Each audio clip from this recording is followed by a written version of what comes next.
મિત્રો, આજના વિડીયોમાં આપણે અમદાવાદથી સાળંગપુર ધામ કષ્ટભંજન દાદાના દર્શન કરવા ટ્રેનમાં કઈ રીતે પહોંચવું તે જાણીશું. તો આપણે આવી ગયા છીએ અમદાવાદના ગાંધીગ્રામ રેલવે સ્ટેશને. અત્યારે સવારના 6:45 વાગ્યાનો સમય છે. મિત્રો, ગાંધીગ્રામ રેલવે સ્ટેશન પરથી બોટાદ તથા ભાવનગર જતી ટ્રેનોની માહિતી અને સમયપત્રક અહીંયા જોવા મળી રહ્યું છે.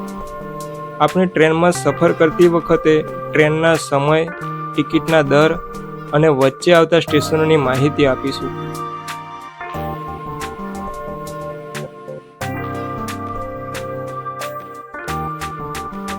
તો અત્યારે સવારના 6:59 સમય છે અને ગાંધીગ્રામ બોટાદ ટ્રેન જે સવારે 7 વાગે ગાંધીગ્રામથી બોટાદ જવા રવાના થાય છે તે ટ્રેન આવી ગઈ છે. આપણે ટ્રેનમાં બેસી ગયા છીએ અને ટ્રેન બોટાદ જવા રવાના થઈ ગઈ છે. મિત્રો, ગાંધીગ્રામથી train Vastrapur, Sarkhej, Moraiya, Matoda, Bavla, Dholka, Godhneshwar, Kothgangad, Aranej, Lothalbhurkhi, Loliya, Hadala Bhal, Dholibhal, Rayka, Dhandhuka, Tagdi, Bhimnath, Chandarva, Jalila road, Salangpur road, Alav અને પછી બોટાદ પહોંચે છે. કષ્ટભંજન દેવ સાળંગપુર દર્શન કરવા માટે આપણે બોટાદ ઉતરવું પડે છે.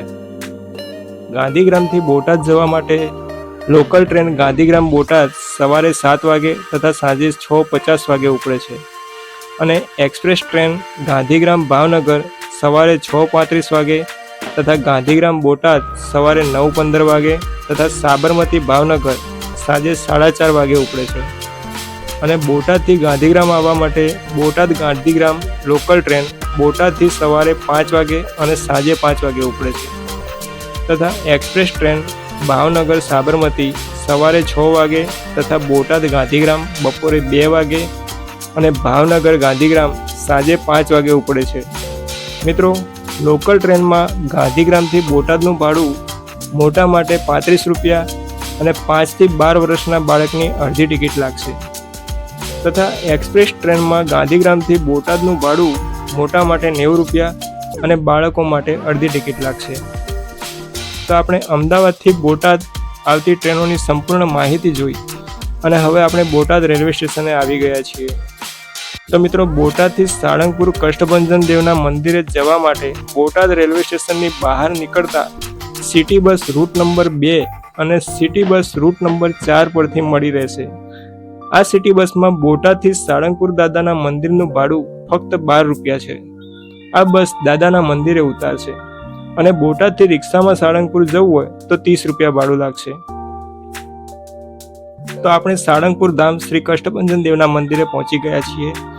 હવે આપણે મંદિરમાં જઈશું અને દાદાના દર્શન કરીશું.